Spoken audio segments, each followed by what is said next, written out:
Merci, Monsieur le Ministre. Nous avons une question du groupe du Mouvement démocrate et apparenté. La parole est à Monsieur Jean-Luc Lagraise. Merci Monsieur le Président, Monsieur le Ministre. Mes questions portent sur la sécurité routière et la volonté forte du gouvernement de lutter contre la mortalité sur nos routes, que je partage évidemment.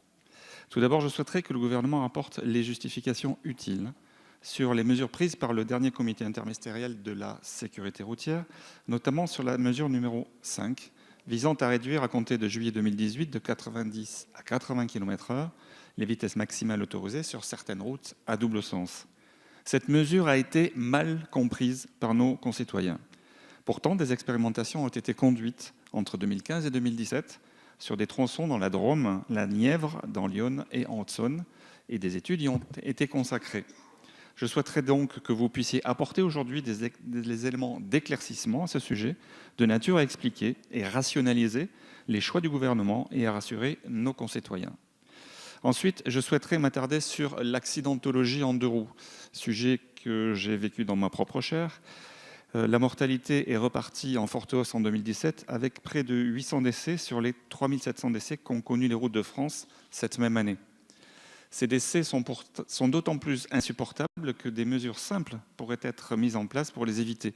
Il faudrait par exemple améliorer l'état des routes et des glissières de sécurité qui deviennent parfois des guillotines pour les motards, dans les lieux particulièrement accidentogènes de notre territoire.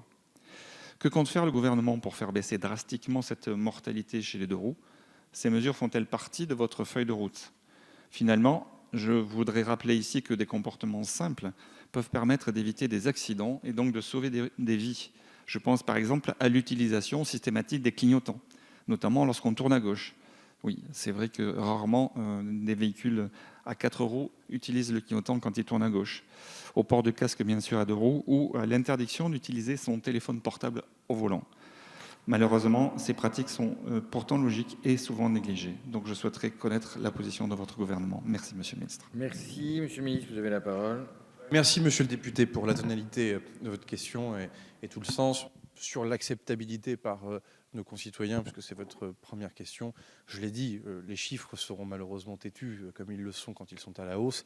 L'expérimentation phase d'essai démarre au 1er juillet pendant 2 ans, et au bout de 2 ans, le Premier ministre a annoncé qu'il dresserait le bilan de cette action. Et là, on pourra bien évidemment faire la communication et la pédagogie, surtout, pardonnez-moi, qu'il convient vis-à-vis de nos concitoyens. Mais là aussi, je recite bien volontiers l'action du président Chirac dans le début des années 2000, qui petit à petit ont rencontré l'assentiment du corps social, puisque chacun mesure qu'on peut être touché personnellement par cette question dans notre chair ou dans nos familles. Sur la question des deux roues, vous avez raison de poser la question avec précision, puisqu'ils représentent 21% de la mortalité routière et 44% des accidents graves pour moins de 2% du trafic. Je pense qu'il est utile de le rappeler. Alors souvent, l'accident est multifactoriel. Cependant, l'environnement routier ou le véhicule ne sont des facteurs uniques de l'accident que dans moins de 5% des accidents corporels ou mortels de la circulation, là où le facteur humain est le seul en cause dans 60% des cas et présent dans 90% des cas. Ivresse, alcool donc, vitesse, non-respect des priorités, usage de distracteurs, endormissement. Chaque année, près de 65% des motocyclistes sont tués dans un accident impliquant un autre usager et 35% lors d'une collision contre les obstacles fixes comme les arbres ou les poteaux. Et les collisions avec les obstacles latéraux sont donc très minoritaires dans l'accidentalité des usagers de deux roues.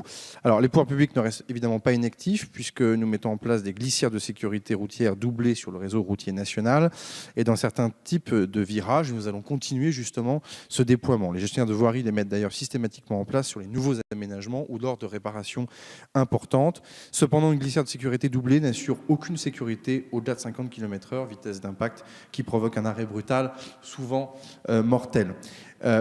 Évidemment, cela n'empêche pas d'appliquer les mesures habituelles, notamment de respecter les règles, celles du Parlement qui me conduit à conclure, mais aussi celles de limitation des vitesses, de l'alcoolémie. Là aussi, nous aurons l'occasion d'y revenir, notamment sur un certain nombre de dispositifs innovants